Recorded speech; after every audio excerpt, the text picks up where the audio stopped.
Ang balaan nga hanay sa pagtubo. Marcos Kapitulo 4 versikulo 28. Ang yuta sa iyang kaugalingon nagapamunga. Ang nahauna ang gitib, unya ang uhay. Sa humani ana ang matimgas nga lugas sa uhay. Siya kinsa mihatag niini nga sambingay, milalang sa gamay nga liso. Mihatag niini sa importante nga mga kabtangan ug nagtugot sa mga balaod nga nagdumala sa pagtubo niini. Ug ang mga kamatuoran nga gitudlo sa sambingay nahimo nga usa ka buhi nga kamatuoran sa iyang kaugalingong kinabuhi. Sa iyang pisikal ug sa iyang espirituhanong kinaiya, iyang gisunod ang balaanong hanay sa pagtubo nga gihulagway sa tanom. Sumala sa iyang gihandom nga pagabuhaton sa tanang batan-on. Sa pagkabata, iyang gibuhat ang mga buhat sa usa ka masulundon nga bata. Apan sa matagyugto sa iyang kalambuan, siya hingpit uban sa yano, natural nga grasya sa walay sala nga kinabuhi. Ang sambingay sa liso nagpadayag nga ang Dios naglihok diha sa kinaiyahan. Adunay kinabuhi sa liso, adunay gahom sa yuta. Apan gawas kun ang usa ka walay kinutuban nga gahom magamit sa adlaw ug sa gabii, ang liso dili mohatag og mga pagbalos. Matag liso mo tubo, matag tanom mo lambo, pinaagi sa gahom sa Dios.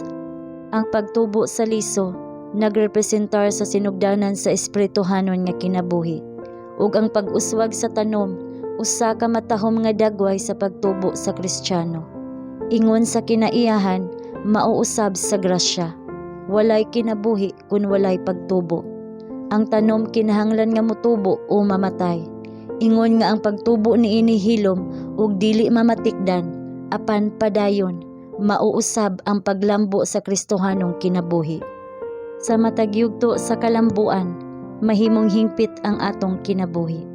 Apan kun ang katuyuan sa Dios alang kanato matuman, adunay padayon nga pag-uswag. Ang pagbalaan mao ang buhat sa tibuok kinabuhi. Samtang mudaghan ang atong mga oportunidad, mudako ang atong kasinatian, ug mudako ang atong kahibalo. Kita mahimong lig-on sa pagpas-an sa responsibilidad ug ang atong pagkahamtong mahiuyon sa atong mga pribilehiyo. Ang tanom motubo pinaagi sa pagdawat niya ng gitagana sa Dios aron sa pagpatunhay sa kinabuhi niini. Kini nagpakanaog sa iyang mga gamot ngadto sa yuta.